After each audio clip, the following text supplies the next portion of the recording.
The Persian Empire, 2,500 years in 20 minutes. Act 1, the fire that started history, 550 to 486 BC.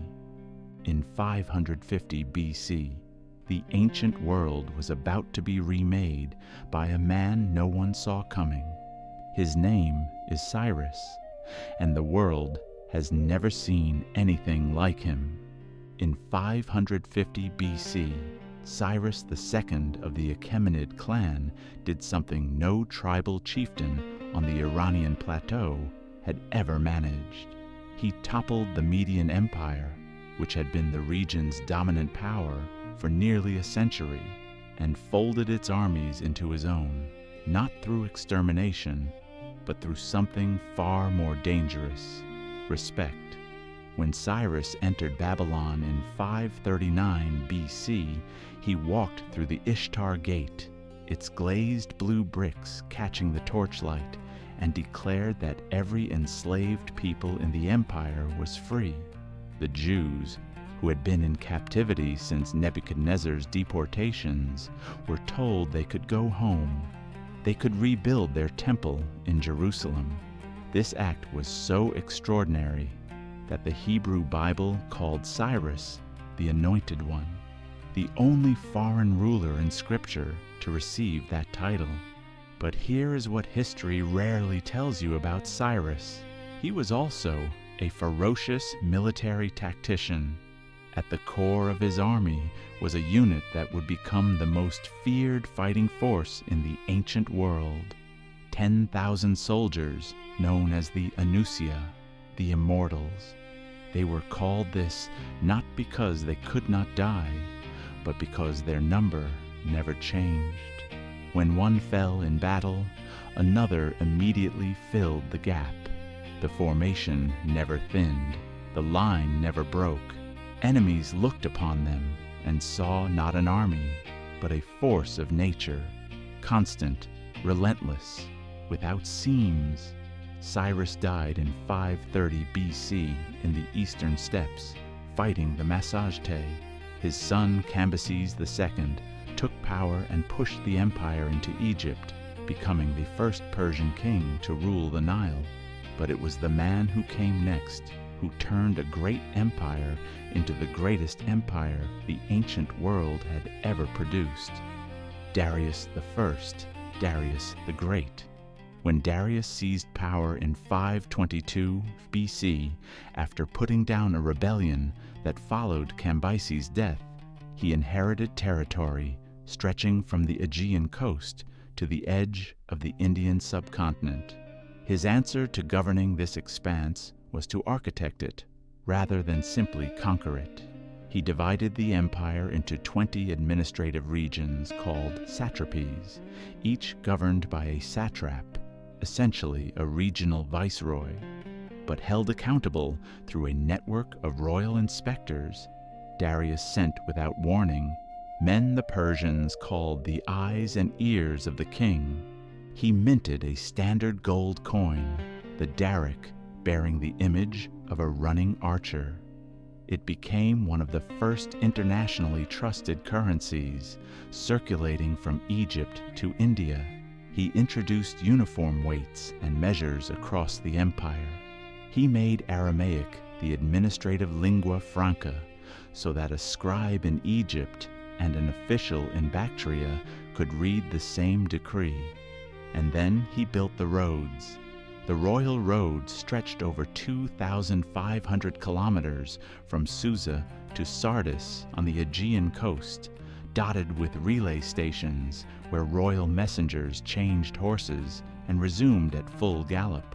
A message could travel the entire length of the empire in 7 days, a speed that would not be surpassed until the age of the telegraph, more than 2,000 years later. Act 2. The Clash at the Edge of the World, 490 to 330 BC. In 490 BC, Darius turned his gaze toward Greece. He had reason to. Greek city-states on the Anatolian coast had revolted against Persian rule and been aided by Athens. To Darius, it was a wound that required cauterizing. Marathon became a legend, but for the Persian Empire, it was a bruise on the arm of a giant. Darius died before he could return. His son would finish what he started. In 480 BC, at a narrow mountain pass called Thermopylae, 300 Spartan warriors, reinforced by roughly 7,000 allied Greeks, held this entire force for 3 days. The Immortals themselves were sent against the Spartan position. Herodotus records Xerxes, watching from his throne above the battlefield, rising in alarm 3 times as he saw his men cut down in the narrow pass where Persian numbers were useless against Greek discipline. A traitor revealed a mountain path that flanked the Greeks. The pass fell. Athens was burned. But the sea told a different story. In the narrow strait of Salamis, the Athenian admiral Themistocles lured the Persian fleet into tight waters where its numerical advantage became a liability. The Persian ships, crowded and unable to maneuver, collided with each other. Xerxes watched from the shore as his navy collapsed. That same year, at Plataea on land, the Persian ground force was routed. The Persians retreated from Europe. They would never cross back. In 334 BC, a 22-year-old Macedonian king crossed the Hellespont with an army of 40,000. He was disciplined, brilliant, and savage in his ambitions. His name was Alexander. In 3 battles, Granicus, Issus, Gaugamela, he dismantled the Achaemenid Empire. In 330 BC, his troops entered Persepolis. They looted the royal treasury, which reportedly required 20,000 mules and 5,000 camels to carry away. Then they burned the palace of Xerxes to the ground. The fire that Xerxes had lit in Athens 150 years earlier had come home. Act 3, The Survivors, 247 BC to 224 AD. The empire was gone. The palaces were ash. The king of kings was dead, stabbed by his own satrap Bessus as he fled. Persian civilization, it seemed, had been extinguished as completely as any flame. Except it had not. It never had. It never would. Around 247 BC, a chieftain named Arsaces led an Iranian tribal confederation called the Parni into Parthia and ousted its Seleucid governor. It was a minor rebellion at the edges of a crumbling empire. No one took much notice. They should have. Over the next century, the Arsacid dynasty, the Parthians, swept across the Iranian plateau like a wave finding its natural shore. By 141 BC, under Mithridates I, they had taken the Seleucid capital Seleucia on the Tigris. The Greek overlords of Persia were gone. The Parthians were brilliant in a way that defied Roman comprehension. Their heavy cavalry, cataphracts, horsemen armored from crown to hoof in iron scales, their lances long enough to skewer 2 men at once, formed the empire's armored fist. But it was the light cavalry that made generals wake at night in cold sweats, the horse archers, who could gallop away from pursuit, twist in the saddle without slowing, and loose arrows backwards at full speed. The Romans called it the Parthian shot. It has given us a phrase we still use today, a parting shot, a sting delivered as you seem to retreat. In 53 BC, the Roman general Crassus, one of the wealthiest men in Rome, and one of the 3 men who effectively ruled it, led 7 legions across the Euphrates into Parthian territory. At Karahe in modern-day Turkey, Parthian horse archers destroyed the Roman formation over 2 days of battle. 20,000 Romans died. 10,000 were taken prisoner. Crassus himself was captured and executed. According to tradition, the Parthians poured molten gold down his throat. He had always thirsted for gold, so now he would have his fill. Rome never forgot Carrhae, and Parthia never fell to Rome. But the Parthians carried a fatal looseness in their structure. Power was distributed too widely among noble families. When those families quarreled, as they always eventually did, the throne shook. By the early 3rd century AD, the Arsacid dynasty was fragmenting from within. In 224 AD, a man named Ardashir I, a native Persian from the original heartland of Pars, the very soil from which Cyrus had risen 7 centuries earlier, defeated the last Parthian king, Artabanus IV, in battle and proclaimed himself Shahanshah, King of Kings, heir to the Achaemenids. He was the first Sassanid. Act 4, The Last Empire, 224 to 651 AD. If the Achaemenids invented the idea of an empire, the Sassanids perfected its aesthetics. At Ctesiphon on the Tigris, a city so vast it was sometimes called simply the cities, the Sassanid architects raised the Tak Kasra, a vaulted arch of fired brick that spanned 37 meters without a single internal column supporting it. It was the largest single-span vault in the ancient world, and its ruins still stand in modern Iraq today, slightly tilted, slightly fractured, but still standing, perhaps the most stubborn structure in history. The Sassanids declared Zoroastrianism the official state religion and installed a hierarchy of fire priests whose sacred flames burned without interruption, some for centuries. The divine mandate of the king was encoded in Zoroastrian theology. The ruler was the earthly steward of Ahura Mazda's light, and his enemies were literally the forces of darkness. War was not merely political, it was cosmic. Shapur I, the second Sassanid king, took this theology to Rome's doorstep. In 260 AD, at the Battle of Edessa, he did something no enemy of Rome had done in its 500-year history. He captured a Roman emperor alive. Valerian, commander of the greatest military machine in the Western world, was taken prisoner by Persian cavalry. Shapur had the moment carved into the cliffs at Naksh-i-Rostam, the ancient necropolis where the Achaemenid kings were entombed, a massive rock relief showing Valerian kneeling before the mounted Shapur, the Roman emperor's wrist gripped in the Persian king's hand. It is still there. You can still see it. Ctesiphon under Khosrow may have been the largest city in the world, with a population historians estimate at 500,000.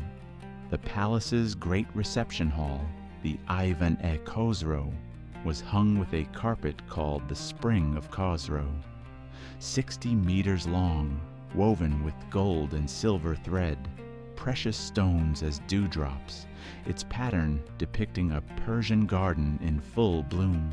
It was, by any description, the most valuable object ever made up to that point in human history. Then came Khosrow II, and with him, both the greatest triumph and the catastrophic unraveling. By 619 AD, Khosrow II had pushed Sassanid territory to its maximum extent. Egypt, Syria, Palestine, Anatolia, all seized from a reeling Byzantium. Persian armies camped opposite Constantinople itself. In 614 AD, Persian forces captured Jerusalem and carried away the true cross, the relic Christians believed to be the actual timber of Christ's crucifixion. The Persian Empire had never been larger. It had never been closer to total victory in its centuries-long war with the West. It had also never been more vulnerable. The Byzantine Emperor Heraclius launched a devastating counteroffensive in 627 AD, slashing deep into Persian territory, destroying Khosrow's palace at Dastagard, forcing a humiliating peace.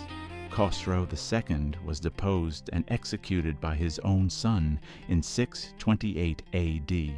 In the 4 years that followed, the Sassanid throne changed hands 10 times, 10 kings in 4 years. The imperial court was a slaughterhouse of ambition and betrayal.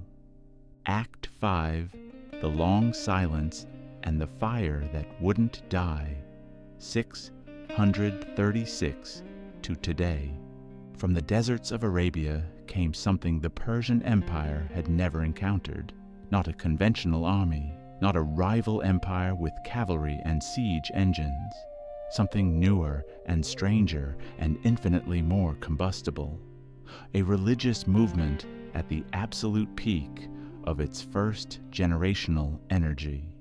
The Arab forces of the Rashidun Caliphate arrived at the Euphrates in 633 AD, the year after the Prophet Muhammad's death. The Sassanid Empire they faced was fiscally exhausted, militarily fractured, and governed by a child king, Yazdegerd III, surrounded by quarreling advisors. In 636 AD, at the Battle of Al-Qadisiyah, the Arab general Sa'd ibn Abi Waqqas defeated the Persian army in a battle that lasted 4 days, the Sassanid war elephants panicking under arrow fire, the Persian cavalry unable to maintain formation in the desert terrain. Ctesiphon fell in March 637 AD. The treasury that had funded the greatest empire in Asia was seized. The spring of Khosrow carpet, that priceless woven garden, was cut into pieces and distributed as booty among the Arab soldiers.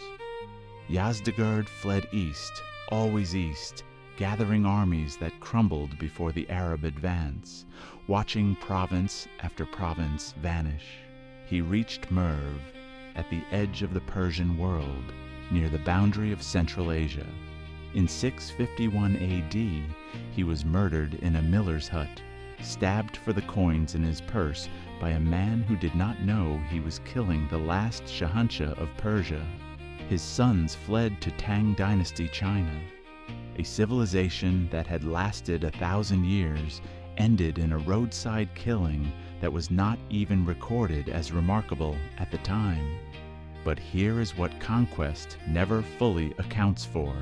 The conquered can outlive their conquerors in ways armies cannot prevent.